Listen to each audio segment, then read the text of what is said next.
But who's the other? Who else is it with? Snoop Dogg. Right. We were listening to Usher this morning.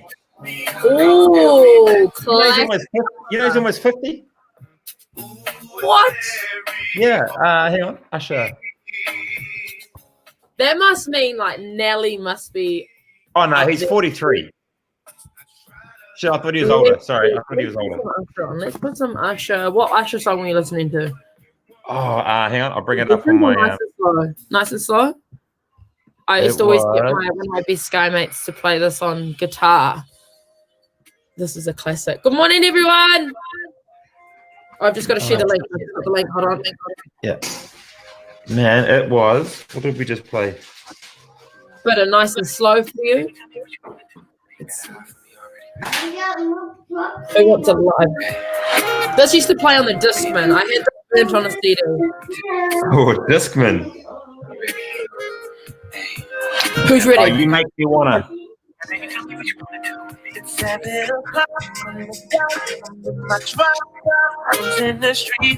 You made me wonder. Is like he was young in that video. Yeah, like he's young as hell on the album cover. He must be like maybe 20. And I think that's when like most of like that era of like Peter Andre, you know, like the real Skux Deluxe type of, you know. Actually, funny you say about Peter Andre. His ex, remember Katie Price? Yes. Yeah, she was on the news the other day. Why? So she had a son to a pro football player called Dwight York. And he has nothing to do with the son, but the son is now 18 years old, and he has a condition where he can't stop eating because he's never full. And he's really big. He's a really big kid, and he's getting to the point where they've had to padlock the freezers and the fridges, and he's ripping them open and eating cold frozen pizzas out of with the packet because he's so hungry all the time. Because his body doesn't have the chemical thingy to say stop eating. Wow. Yeah, it's like a really rare disease, and this kid's got it. Wow, that sucks. And so that's Peter Andre's kid?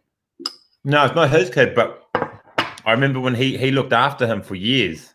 He was like a stepdad. Yeah. But yeah, wow. That's what. Yeah. Oh, interesting story to pull up for a Tuesday banter. Good morning, everyone. I'm not too sure who's on, but me and the bro just pulled up the link now. We were listening to some tunes. Got that cup of good old instant, hey, bro? You getting used to it? Yeah, I love it, man. Yeah, it's definitely the goods. I've got the I've upgraded. I haven't got we've got the Nescafe.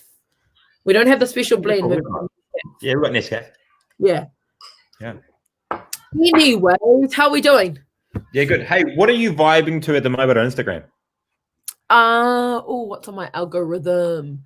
More like building stuff at the moment. So like you guys are on the hell Bunnings missions at the moment. Yeah, after the weekend we're on the mean Bunnings mish. But like actually on my Insta feed, heaps has been like DIY and rooftop tents. I think I've been What about you? What's your algorithm filled with? Junk tramps. Wow. Drunk? So it's these trampolines, and you see like a lot of trampolinists do these things, and they stand on these like big platforms, and they jump off and they land on a tramp, and they do these backflips up, and they land back on top of the platform, and they do these really funky tricks, and it's really amazing. And I've been watching people learn how to do it. I don't know how I got onto it, but now I'm kind of like hooked. But they do these tasks where when they land, they've got to do this like triple pike backflip somersaults, and they've got to land in a small box. And if they don't land in it, they get punched in the nuts and stuff like that. So it's kind of like Jackass a little bit, but with real gymnastic-y bit. And they're like in the middle of like the desert, and there's like little farm, and they've built these massive ass tramps with these huge, like 1 or 2 story high jump offs that they jump off, and they really cool things. And I go down this rabbit hole of looking at all of them, and then 20 minutes later, I'm still on the toilet. Yeah. Not the I was like, meant to ask you last week, what are you vibing to? And that's what I've been vibing to hard. Epic. Morning, Uncle Scott. Hope you're well, brother. No, I was going to ask, have you had a COVID test? No. Bro. Has anyone else had a COVID test? Put the, find an emoji. I don't know what emoji, but put an emoji on if you have had a COVID test. I had one on Friday. Shout out to good friend Doc.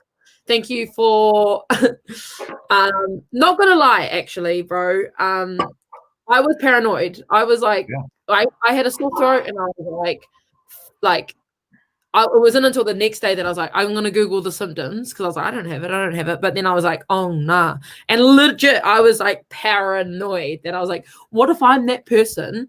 What if I'm that person that gives everyone corona at the gym? Like, fuck, what the hell? So got super paranoid. So shout out to Doc for coming through. I got an appointment straight away. And then I had to go do the test, and horrid. I honestly but I do recommend that everyone get it if you're paranoid, because then it will just ease your mind. Because once I got it, I was like, yeah, I'm going to get the results. If I have it, I have it. If I don't, then I'm like, but I'm not going to lie. They have like a swab that's like literally the length of our screen. Yeah. And you just legit tilt your head back, and then they just, what bugs me out also is that how they can get the swab that's literally like, I'd say it's about 10 centimeters, you reckon? And they just get it, and it goes straight to, like, it literally went straight to the back of my brain. And she was like counting to 10, and I was like, I was like, Fee, where are you? I need your hand. I feel violated. No, and then so when the results came back, I was super stoked that it was negative. So how did the results come back? Yeah, they came back negative, so all clear. So in a text or in a letter? Yeah, it came on the text like the next day. I think I woke up to the text. And I like rolled over, and because Fee was giving me shit too, she was like, I reckon you do. And I was like, well, if I do, that means you do. And then when I like woke up to the text, and I was like, I don't have COVID.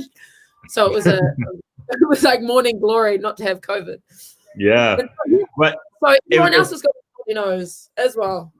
Well, it's funny that you talked about, because so when Bex was at Ascot, and right next door to Ascot is one of the isolation hotels, and it's real.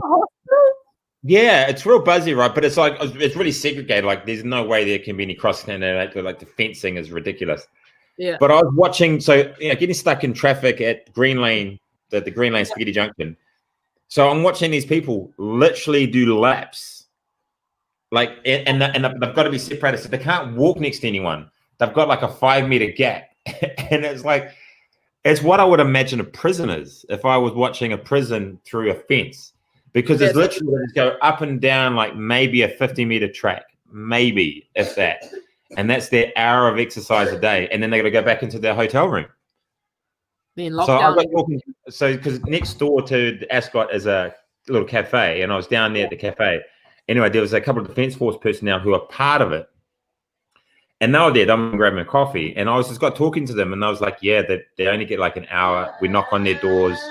5 minutes later, they're allowed to walk down the stairs in file, and then they go out, and then they have their mask on, and they do their hour of exercise. They can do push-ups and burpees and stuff off to the side if they wish. But yeah, they've got to remain distance, and then they've got staff along the line making sure there's gaps. Yeah, it's pretty robust. Yeah, like it's. But I said, oh, what's the hotel like? They said, it's real flash. So like one of the good ones. Apparently some real shocking ones, but it's a pretty good one. Wow. Yeah. So so that's pretty buzzy going, oh man. Yeah, so shout out to everyone that has had a COVID test. I've been through your pain. That sucks, but I do recommend, if you're paranoid, just get it. Like, it just puts you at peace of mind. I was stoked that I was like, oh yeah, okay, I only just need to have my vitamin C. Yeah. And hydrate. So on the recovery, on the mend. I saw your Banty. Yeah, and you've gone live with the battle tested Training camp this weekend, yeah? Yep, training camp this weekend. So we're just sorting out the pool. So it looks like maybe Milford Primary. Nice. Garnham has a young boy that goes there, so he's talking to the principal for us. Other than that, we may look at going to Albany, but we might not be able to use dumbbells. Thank you to everyone who mentioned, who messaged. We must have about 30 responses. Awesome. A lot of them saying Birkenhead, Milford, Albany Pool. So basically, we're going to try and get into at least one of them for the guys to get through their stuff. So we've got some pretty cool stuff planned for them. It's not like it's not going to be like battle tested comp. Yeah. Like, it's not going to be that intense. A lot of it's just kind of like, just doing the real simple couplets and triplets and different time domains and variations, and then basically trying to create as much simulation as possible for the athletes and get them as best prepared as possible.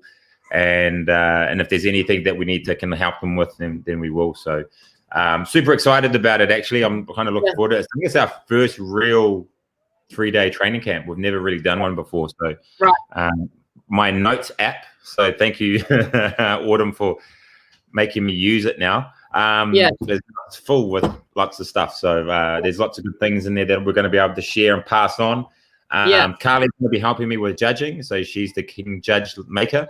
And so she's going to be able to kind of, hey, this is what we look for when we're judging. This is what you should be mindful of. She's going to help kind of facilitate that portion of the training camp, which is really important because a lot of athletes kind of go through it, but they might forget little nuances around the movement standards. So she's going to be like our Adrian Bosman, who's the head judge for the CrossFit Games. That's who she's going up. Yeah, so pretty cool. That's so sick. I'm excited for that. And it's open to everyone, eh? So we're going to we're opening it for all our battle tester guys. Open, you guys can come and go for gold.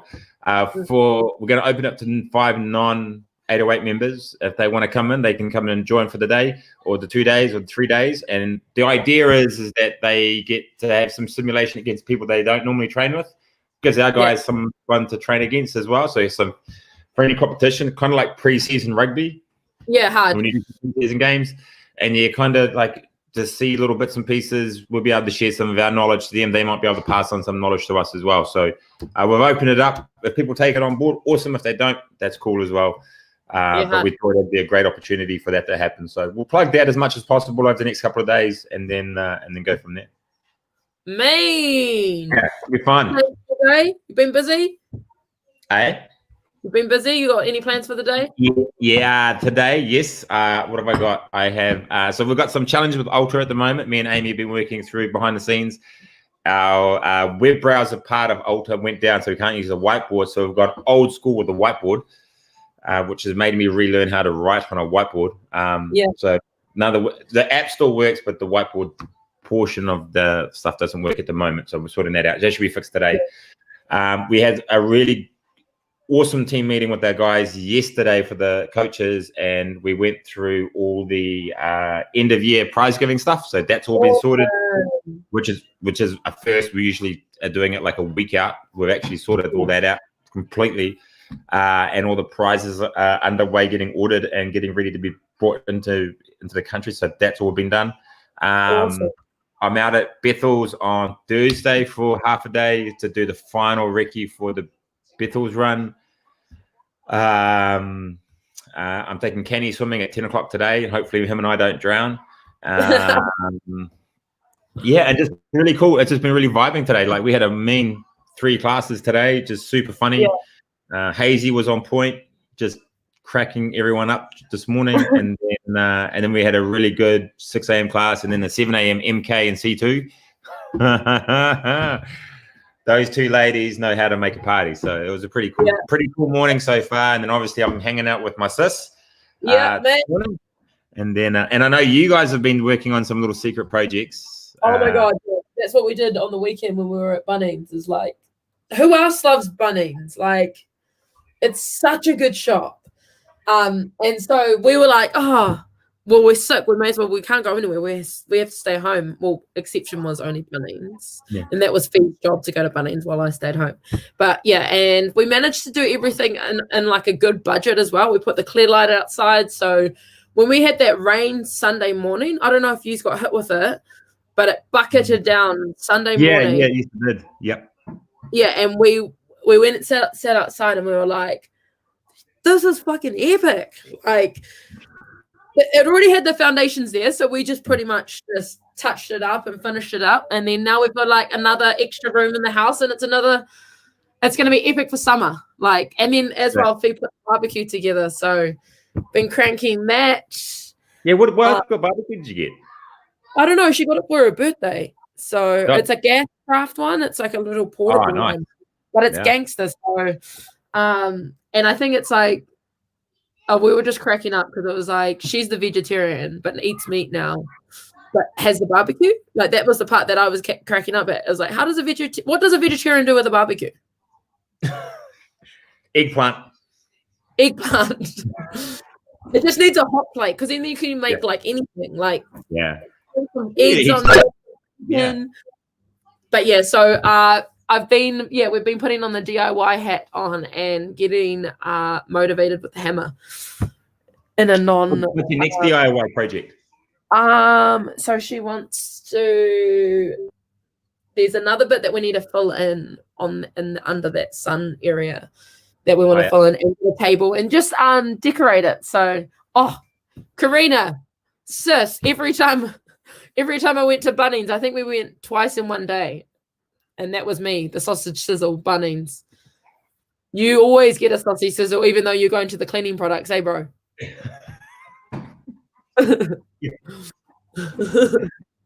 Yeah, with onion and mustard. Yeah. Yeah. I want to know that. And I always, the first thing I do when I get into Bunnings is I look for my ashtray, like the ashtray bit or the side bit for the coins. Yeah, and then you're like, oh. $2. Yeah. I've got $2. Yeah. So so that's like it's pretty gnarly, but I love Bunnings. Why do you like Bunnings more than Mitre 10? No, actually, they have good range in different things. So, like, I reckon Mitre 10 has nice is it decor? Like more like materials to like be crafty with, whereas Bunnings is like wholesale. Has everything as well. I like Mitre 10 because listen to our testimonials about Bunnings and Mitre 10.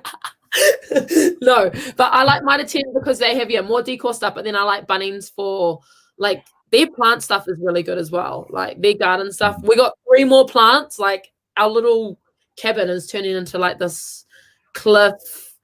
Jungle, it's awesome. Plant babies are the best. But yeah, who do you like better, Bunnings or Mitre 10? I prefer Bunnings. I think I like Bunnings because it's the one I've been to the most, so I know the layout. They actually changed the layout of Bunnings, the one in Albany, maybe about 6 months ago, and they changed where the cleaning product was. Only like 2 hours down, but it annoyed the shit out of me. Because I've had to relearn everything, which is really annoying. But yeah, I much prefer Bunnings. I just think it's the easiest store for me to that. And saying that, I do go to Mitre 10 a lot, and or TR Valley because it's a little bit closer. It's a little bit easy to get to. So I do go to that, but I don't tend to go there as much. But yeah, I much prefer a Bunnings. And it's just a big store. You gotta love a big store, man. Like a big. No, that's it. I think that's it. I just like going in and staring. I honestly do. Like, I buzzed out because they had like the wall of screws. I was like, whoa, so many. I'm like going cross-eyed here. Yeah. But then in front of the screws, they've got like the different sizes that you need, which I thought was really cool because I was like, if you didn't know, they've got like you can do it yourself, so you can say like you know what size the screw is, which was really helpful. I reckon if they create more experiences like that, that would change the game. Yeah, I think that they definitely have. I reckon they're starting to improve that because before they never used to do that. Anyone on the marketing team or thinking whatever team that is for Mitre 10, I reckon if you change that experience and make it more user friendly, it'll be so good. I think everything on bulk is just really satisfying. Do you think? Yeah, it is. It's like going to Gilmore's. Yes. Oh, I was just going to say that. Don't get me started on Gilmore's. I remember being like, I think I was like an 11-year-old kid and I was with all my cousins, and my auntie had the Gilmore's card then. She had 6 kids, so that's where they had to do their food shop. And I remember going on their food shop and just being like, wow, like bulk lollies, wow. Yeah, and like the big bag of tortilla chips, like the nacho chips, and it's not just a bag, it's like a pillowcase of nacho chips, and you sit there and you're like, and then 2 days later you're still only halfway through, and you're like, man, that's winning. Right, a Gilmore's. Who's got a Gilmore's card that we could use? I do have one. Do you? Yes. Oh, bro. I think it's in my drawer where my medals are. That's what we need. I'm sure I have. I'll have to check. I'd have to check because I remember, why did I get a Gilmore's card? I think when we started Tom Fit, we were like, oh, we gotta get this, we gotta get that. And I used to do this thing, like, those jar of lollies in a cafe, guess how many in the jar of lollies win a PT session type thing? Yeah. And I used to buy the Jaffas. And I used to buy big bags of Jaffas and put them all around the place. Only problem is I ate most of them before I put them in the jar. So that was always a challenge, but there you go. Hey, question, totally off subject to Bunnings, Mitre 10 and Gilmore's. What crime movie is like, how do I say this? Yeah. So like, are you an Ocean's 11 man or are you an Italian Job? If I was to do the crime. Yeah. Which one? Like, which one do you reckon is suited to you? Good question. I know. Shit, that's a good question. It's kind of good, eh? Like, it's both really good. And like, what other crime movies have you watched that, I don't know, not just those two, but like what best, if you guys know. What's that card, those card sharks, Woody Harrelson in that, and they're now you see me, and they're like 3 magicians or 4 magicians, and they go rip off people, and they do it like something like that, because it's like dope skills. Yeah. It's a really good one. That's a really good one. Only reason why I like Italian Job is because of Mark Wahlberg, because he's the man. Yeah, he's the man though, isn't it? Like, he smashes him, Edward Norton, in this cafe, like in the restaurant. I actually watched that like about a month ago. That one. Yeah, and I think that was the first time I think I watched Charlize Theron, and I was like, she's amazing. Yeah, she's pretty good. She's pretty but no. And then what was the other movie? Oh yeah, no, because Ocean's 11 is a good twist one where you like, the crime's good.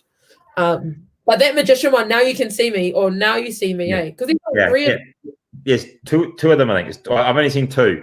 But I just like the whole, that they're kind of flicking that card and it's going around and the camera work in it. It's like, yo, that's awesome. That's cool. That's pretty cool. Just real quick, just before we finish up. So we're getting a Christmas tree for the gym. I'm picking that up on Thursday. Yep. Now, I had an interesting chat with Samantha Stevenson yesterday, and I went down this rabbit hole with her. I didn't just intend to, but she took me down there. I didn't know that there's color schemes for Christmas trees. And at the moment, it is about rustic and metallic look for a Christmas tree. Did you know that?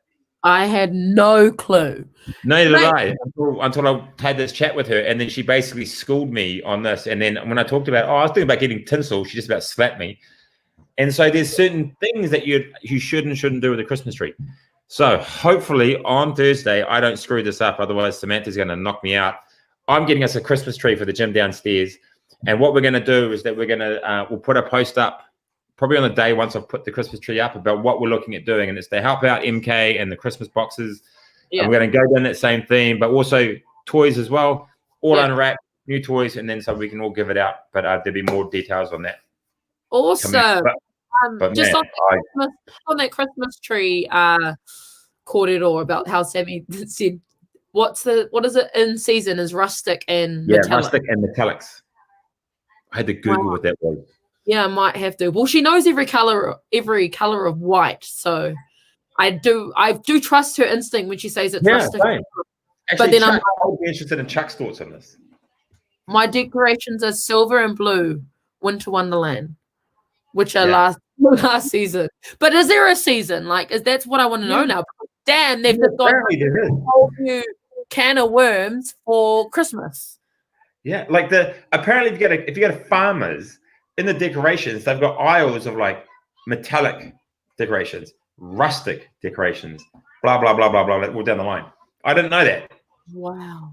I know, right? I just thought you had little balls and trinklets and you put an angel on top with some tinsel and some lights. I thought that was it. Wow. But no, 40 minutes later, I was still talking about Christmas decorations. Never thought that would happen. Neither, bro. I know, right? I would be talking about it now, right? For this long, but I'm really interested. But I'm excited as well that you're going to be setting it up and doing that whole kaupapa for MK because that's going to be epic. Yeah, it's going to be dope. Yes, as created by the people that sell the decorations. I get it now, Jay. See, it's all a loophole. I was just like, maybe Chris, like, Autumn was saying to me yesterday that they're like putting perspex in for your Christmas photos. And I just, I was like, no, surely not. Like that's not a Christmas card that you want at the end of the year with your kids standing on one side and then there's a perspex there. Like surely you don't want your Christmas card of the perspex, but interesting. You'll sit on top of the tree. You got to climb up there, channel. Anyways, you pick a number, bro. Pick a number for let's go 163. 163.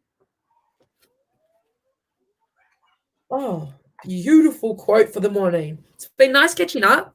It reminded me of us when we first started because we're both at home. Yeah. Anyways, quote of the day. Always be a first-rate version of yourself instead of a second-rate version of somebody else. Nice. There you go, That's a good one. Anyways, fam, you guys have a good day. Sending everyone the good vibes. Thanks for joining us this morning. We'll be back tomorrow. Happy days. Adios.